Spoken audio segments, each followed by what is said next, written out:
Muterevu kula kyamanyi nnyo aje kumideko PBS TV nga bulijjo amanya n'eddoboozi nze Brian Pascal Sekito muzzukulu wa Benge. Olunaku olwaleero ndi wano n'abakulu era nga tugenda kuba nga twongera maaso n'okuba nga tumenyamenya ku nsonga omuziki engeri gye bagutuusaamu eri abawuliriza oba bafaani. Tulabe engeri gye bakituusaako. So n'olwekyo katulabe omu ku omu tugenda kusooka kuba nga beeyanjulako gye muli buli omu asobole okumanya ani gwe tuli naye wano olunaku olwaleero. Ndowooza tutandike n'omwami ono. Yes, okay. Naye nga bamanyaga mwapita Dewoneri omuyimbi West Straight Out Kalangala Udede. Ize wano neyanzira nnyo okunyaniza ku PBS Media era mpulira essanyu lingi nnyo eri ensusso. Okay. So mwami bana Uganda mwebale kubeerayo mwebale kuba bakabi gange bampita BK Music. Era nga nsinziira sese wane eno ate nga nkuba Uganda yonna worldwide East Africa. Basazeeko era mwebale kubeerayo. Ndino wakabi alongside Dewoneri. Yes. Tugenda bayitiramu. Yes, okay. So, okay. Olunaku olwaleero tugenda kubanga ate twongera okubanga batubuulira omuziki ngejje mu kutuusaako ku bantu na kiki mulaba impact music waneno musese. Music kiki kitambula ekiganye dwaki kiganye. Nenga tugenda osooka tunasooka mutumenyeremu music kiki yali ate kali so far music wali mu stock nze. Yes, kati ngenda kutandika bwenti. Music radio wali, music store wayo na music jali. Gwayagadde olimba lwange oba nyimba zange zonna.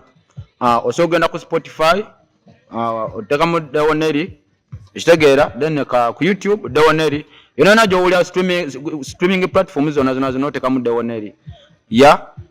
Tunayo nze nganze nkola Afrobeats na dancehall. Tenga ndi versatile na style onana mujidde mwe nkuweera kitegeera na hip hop. Hip hop ona nkubirawo sinakulaba. Yes, okay. Hip hop. Yes. Yes, omukulu nga wagambye Dewoneri music tumuyina mungi ku channels zonna ku YouTube ku social media yonna. Kati nze oba ononya music wange ononya BK Music. Twitter handles zange YouTube oteka BK Music. Oboso okunfuna music wange okunfuna bulungi. Waliyo EP number ekenyemba mukaaga, ezimu collaborations, ezimu nazikola ne Dewoneri Music. Tosobola kubulwa music. Yenna gyali buli kimu kiri okay. So tusuubira nti performance mwabadde mutya festive days. Festive days twakoleredde ddala bulungi wano mu kitundu. Tewali kyaganye. Yes, lwakuba tetunafuna ba promoter balungi kuva mu kibuga eyo atubeetaaga tomanya. Bajje batulowooze. Enda sebo. Omanyi lwaki nti abayimbi abasinga abantu bonna nti once you start a business n'olowooza nti business yo gitandisewo naye n'olinda ba promoter okuva outside. Yensonga lwaki ekintu kyongera okutuula. Naye you better have at least a group of 100 people. Just 100 or 200 people. No matter until they trust in you, the content you have. Nga bwogamba nti no ogenda kubeerawo n'ekivulu. Mukafaako. They can come ne bwogamba nti kitadde ku mitwalo 10 mitwalo 5. They will come and support the project. Checho yensonga lwaki music ajja kutambula ne bonna ayagala otambuze music atambula Uganda yona abayimbi bangi nga music oyagenda mu downloading from social media oba wotadde ku YouTube akozesa vidmate na je oluyimbalo ne still music nasigala mu store. You understand? Yes. So the group of people you have abakutrusting yensonga lwaki music ajja kutambula ntize bona pitach brand kijanzi usomanyi segede oganti mujje mu covering tulinayo show ya fe mujje mugikwate au come kyona kyone ekitagisa n'ogamba nti kino ki be bantu abakukkiririzaamu. That's the only way you can benefit from the project. Yes, kati okuddamu ekibuuzo ekyo oba sijja kitwala nga kibuuzo. Ensonga eyo giddamu njagala nkuddemu weti nti ensonga eyo engeri gye tubadde bapya nga twakayingira industry tubadde twakatandika naye ekintu ekyo era kye tubadde tuzzaako omwaka guno gweguli. Tutandika okufuna abantu abali outside tutandika okupromotinga music waffe tumutwale ku radios tufune team emumu enzigumi etambuza content. Era omwaka guno era ogenda kiraba nga tekisigadde kyekimu. Oyinza okuddamu tutuuza ngate tuli balala. Nenga okongereza ku nsonga ya muganda wange wano. Just kyenyongera okwebaza nebaza PBS TV wa PBS Media yo n'okutwaliza wamu. Namwe n'abagikolako abaweerezaayo. Mwebale kutubeera mwebale kutulowoozaako naffe abeeno mu bizinga ebyesese. so far tubadde tunaje music waffe kutambula nnyo mu Uganda naye nga just sembebazaako group entono gye tubadde tulinawo ebadde gezezaako tukwatako gezezaako supportingamu waliwo manager Owen Kukudozi waliwo Edis Pop Paris wali eri waggulu Soundverse Africa ne Mr. Cham producer waffe agezaako tutegera kuba kati tuli bondia kwa twategeragana ne producer waffe so otunaba nga tugenze mu maaso ne PBS Media nga egezaako tuyambako kwanza kimanyi agali wamuge galume nyama nenga chenjagala ogezaawo kwebaza abantu mwenamwena abali eyo kyoba kyembasaba mutusakingeko music waffe mojali ku store mulungi nnyo ate era nebyakabitu kyabaweera ddala music mulungi nnyo nze namaze dda okakasa oba nakakasa dda that's the only reason why I'm always behind you people. Exactly. So far music tugambe nti challenges eziriwo tulabye eggaali eziri mu kibuga eggaali bano balwanagana bano beekuba bikikati mmwe tuyinza ogaa nti Donnelly alina eggaali ye ne BK Music alina eggaali ye kati mmwe mulina eggaali ye mwaba buli omu alina eggaali ye ogano tewali ggaali okuddamu ekibuuzo ekyo eggaali zandibaddewo naye kati ffe eggaali si byandibadde ebintu byaffe kuba kati ffe tuli babiri era tetuba na ggaali eri awo kitegeera we have a small group of people tewali bayimbi balala essese abayimbi abalala abaliwo namwe kanze ndooza the whole place is dormant. That's why I remember when I had some guys, a group of young guys, try to use some nga nti sese temuli mu ba hip hop rappers. Era nengamba nti sese kalangala nti kyandibadde kifo ekivaamu abantu abali talented. Niye nti abantu bakyaganya okusitula their talents ndowooza beeyisaamu amaaso. Kati mmwe sese mmanyiyo mmwe. Okujjako I had some names sounding around naye nga mmanyi mmwe Donnelly Official mmanyi ne BK Music. Naye ngero okutwaliza wamunze wemanga nkuddamu ekyo ekibuuzo so far mbadde sina muyimbi gwe nali mpuliddeyo omulala yenna sina muyimbi gwe nali mpuliddeyo kati abayimbi abalinga bali mu kudiikuula simanyi tetwandise kudiikuula naye kyenzo kugamba batumenyaamenyamu nze nja kugamba nti sina muyimbi gwe mmanyiyo okujjako manyiyo nze ne BK Music okwogera ku nsonga eyo akadiikula kasise sibadiikula naye okwogera ku nsonga eyo kyengamba music omumanyi ali expensive era yeetaaga omuntu nga alina kyakola okuinvestinga mu music ate music si kyekintu ekizza amangu sente kyokka talent ezisinga wanesese baana bato abasinga tebakola abasinga bakyali mu bazadde kati bali mu holidays teri studio nyingi zinga olaba Kampala omwana asobola okuba talina ssente naye studio neemulabamu ekitone neemutwala n'akola tekiriyo bw'oba olina ekitone olina kukwata ssente n'ogenda e Kampala n'orekodinga n'ossaamu nensuubira nti abaana ze batalina wali wabaddeko ku studios naye ndowooza nga abantu tebalaganya passion in music stuff si butalaga passion era abaana babawo nga baagala okukola naye obwavu bwera studio eyo eba yeetaaga akasente akagenda okugula amasannyalaze kagenda okugibenzaawo so tugambe ebizibu ki ebikyasinza okulemesa ng'ogyeko kikyogamba ekya ssente olugendo olutukwatamuko kubanga vibe esobola okukwatira wano ng'olina olumba studio naye nga entambula teriwo essaawa eyo kulinnyirawo ogenda mu studio teeka vibe eyo mu kukola awo mba nkufuna okwongereza ku nsonga eyo ey'ebizibu bye tusanga ffe nga ffe tusanga obuzibu bungi nnyo okusinga ddala mu kukwatagana ne bapromota ab'enjawulo kubanga obudde buno tuna promota gwe twali twogeddeko naye nti oba yatuba nti bookings okukitegeera nti music tumukola n'abeerawo situufu era music tumuteekamu ssente nnyingi nnyo ebizibu bye tusinga okufuna nti tetufuna bookings za kabi zibiri awo okitegeera ez'omu kitundu era nga obitegeera naye back to the roots singa bwe nabagambye ndoza I will not repeat that much kinabagambye nti ffe eri olaba Baboni Forest ogimanyi Baboni Forest kyemanyi temulaba nnyo nga nti bategesa ebivulu ebyamaanyi nti oba biki nowadays naye we only organize something ne Twitter those people who trust in the content available they come olina janga agenda sose emitwalo 5 kuyingira just agenda kubeera just essaawa 3 kunyumirwa and tulina omuyimbi ogwo gwe tuteekawo nti yagenda performing okujjako tinamba bano bakyali baffe betuteekamu abatonotono n'akuba ennyimba 2-3 ne tubamu n'abatontomi ne bajja ne batontoma naye nga omuyimbi tumanyi awakabi omuyimbi waffe gwe tulina ali ogwo ye GNL So kati eno kyembadde ngamba nti nga kye nabagambe kyekiri back to the roots nti mubere ne a group of people abakkiririzaamu ekyo nti tugenda tugenda kiteeka ku kisisira tugenda kiteeka ku paradise oba tukiteeka luddawa they can come. So that's the only thing I'll be waiting for. Nti gwanti mwana tutegeseyo kino naye bakyali baffe basomye tumanya nti waliwo ekigenda mu maaso kyekyo. So eggaali eno zaalemese kuba abaana bakoseza eggaali eri okubanga bongera okubanga their names are sounding. Kati eno temulowooza ku bintu ebireetera nga mwe mubitaddewo nga mu abeeno ebiyinza okupromotinga that community oli ajja gamba kino kiri ludda bano kino kyabadde side ki. Like okwongereza ku nsonga eno bwetyo eyokubanga eggaali egenda kubeerawo nti oba eggaali kwampula alien skin oba alien skin yekuttemu neya palaso nezikola hidinga nezekwatamu okitegeera temukiwagira ekyo nandikiwagidde wenabanga nga eggaali zijja afunamu bose afunamu nawe eggaali sorry kakati nze endowooza yange ku nsonga eyo nga nze omu nga kati nze nga BK Music I do good music era nzikiriza mu music omulungi era kyensobola okugamba music omulungi atambula n'oba tolina ggaali yes lwakuba nti music w'eggaali oyo oba omutunulidde nnyo abasinga bamutusibako busibi bamutuulisa ku kibuli naye ng'ate era ne music omulungi amala n'apenetrating nga n'ayitamu n'atambula asobola naye nowadays ensi yakyuka tuli ku speed yayiririra nti obaddeawo okuba ebintu ebiri poole ogenda maliriza ng'ofiiriddeawo mu firimu Juliana ayina eggaali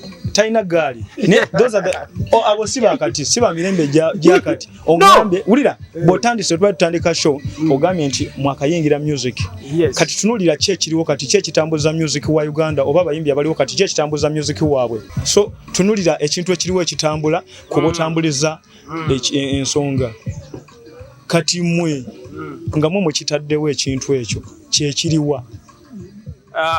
Tugenda kukwata ttiimu yaffe entono gye tulinawo essaawa eno tunoonye engeri gye tupromotinga mu music waffe atuuke mu bantu naye nga ffe waffe tugenda muyisa mu style ya ggaali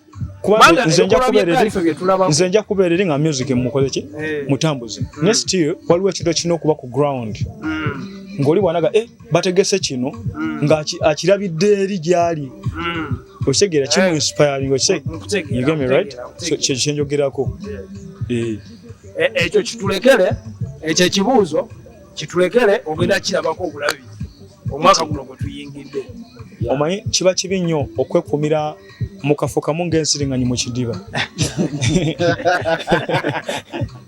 okitegeera ate kiba kibi okulippira amatabi ag'omuyembe nga toyise ku nduli so kati teekawe olabe engeri gy'oyinza okuwalampamu enduli okwate ku matabi g'omuti Deonelio okyogerako ekiri strategy eri gyetwogeddeko ku nsonga y'eggaali kuba kati ensonga gye ndiko mpulira ya ggaali eggaali tyandibadde mbi naye nti sometimes kimanyi okwaffectingamu abantu abalala oba abalala ne bakola bubi so gwe osobola ng'oli kupromotinga kubanga bagamba erinnya olikolemu okukolamu bulungi olikola muki mu bubi naddala nga towemudde ng'abaganda baffe bali bagula veterinary puzzle waliwo simanya kididi oyo naye nga anyway what I want to put across kinyaga okwongerako wano mu area code zaffe nti music waffe omulungi sirandagadanye nti tumuteeke mu gaali kubanga nti gurupu gye tutambuliramu oba abantu betutambuliramu batono nnyo nti bw'okola eggaali kizibu nnyo okuba nti abantu bajja kwesiga kubanga nti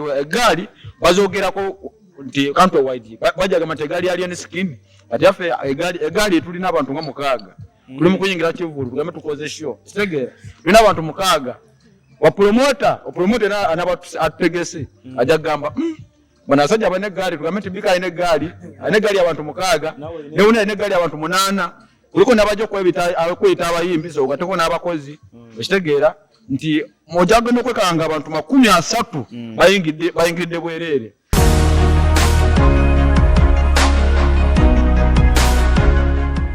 mu kibuga nti abaana bagenda kujja bayingire nga basasudde naye nga bali kuki bali ku ggaali tuyagenda kujja kuteka kagundi ka flaga kaliko BK Music oba kwate BK Music featuring who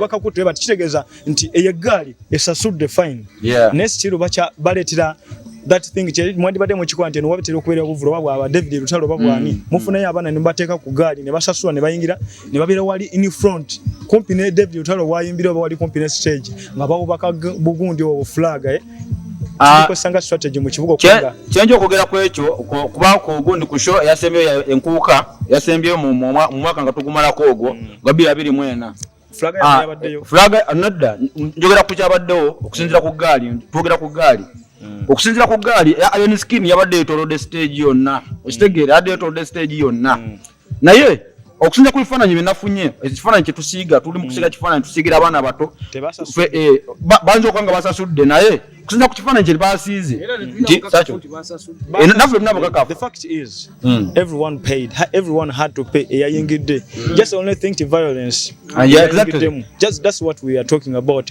If you want to comment about, you comment about the violence, but the payment those guys cleared everything. Exactly. Never nga pays okitegera nga bataddewo sente zaabwe but still mwana nga omunaba nti muli gaali emitima sijejimu bro buli muntu ayine neyesayo okitegera kati moye gaali nalabye akasukwa akacupa gwe bakimayo okitegera atawagira abuziza abafango ni muri ludda muri eno ndio oba abanupu muri wanti muri eri abanupu waniko mukono atoza tafunirawo kati let's talk about the beef between Pallaso and the Iron Skin. So what's your take on that? Like your beef ya Iron Skin ne Pallaso nze nja kujogera ko mu nsonga bweti atenga ndajimenya amenya ya Pallaso ne Iron Skin tibya katandika bivudde wala okitegera bali mu kwatagana olw'ensonga emu abayimbi aba Uganda they don't embrace the system. Iron Skin tasima manyi lwaki Pallaso yasima Pallaso naye siyo musimi ali akuba bonna bakiboli nga wokiwuli okitegera Pallaso agamba zaliko ne Iron Skin agamba yani yaliko kati bagamba ani asenga okitegera but Pallaso nja kudda kusaidia Pallaso kubanga Pallaso a system amanyenge je tambulamu amaze mu music industry okumala ebbanga lya myaka nga 15 paka n'ekyendo. Okay, what's your take on that? Mwecho nze kyenso okugamba ko yensonga omanyi bintu byabanene bino byabanene bino byabanene era ffe tekitugana kubyogerako okusinziira ku kingazi kyempulira oba okuwendowooza yange ngazi ndi ku ludda lwa Pallaso nze ngaze okusinziira ku byenvudde mabega nga ndaba Iron Skin akola of recent yagobako n'erijja Jasmine ku stage kibanga nawe omuyimbi omuto olumungi akuba ndi ku stage ennene gwe mulundi gwange ogusoose okujja okiwulira Iron Skin ajje bangobeko nga sifina chance ewaayo ki eraga abawagizi bange kikyerinawo bakyembaleetedde on top of that tebajja kukoma kukungoba ku stage n'okunkuba bakole ki bakube kati ekirina okuba mu industry okiwulira nti Pallaso avudde ku balidya Jasmine kati atandise n'olulumba ki ba Pallaso agenda kuva kwabo asange Kamiri ku stage naye amukole ki amuyisemu eggaali kirina okukoma era nze nkivumirira okiwulira though n'okuwolera ogwanga Pallaso kyakoze si kirungi si kiwagira naye ngaaze Iron Skin siri ku ludda lwe. Okay. So abakulu nga bebogedde nti bonna tebali ku side ya Iron Skin so ndowooza tukyali wano era tugenda kubanga twongera kubanga tufuna gundi hosting abantu bano bennyini babenga batumenyera ku ndowooza zaabwe bazituwe nga bazigenda ku ekyo ki ekigenda maaso mu ggwanga ku nsi eya music oba in the music field. So ndowooza remarks za leero tugenda kubanga twongera okubanga tutandikirawo olunaku oluddako. Abalemi ba PBS TV tusigala tubagamba bansigadde mbagamba obanga tubategeeza fa abembe besese Doneli zako ne Big Music nti mugende mu maaso n'okutusakinga ku subscribe ne ku YouTube channel zaffe music mu downloading eyo gyali mulungi nyate mungi nnyo ddala kitegeera nenga mwebale kujje kumirako mu subscribe ne ku YouTube channel yaffe ebya mujja bisangayo. Okay. Yes, BPS Media webale nnyo muganda waffe webale tukyazaako wano nako olwaleero n'abawagizi baffe tubagamba muli bakabinyo muyongera okola kyekimu ndaba views zeeyongera tulaba subscriptions zeeyongera musigale temujjangu okwo.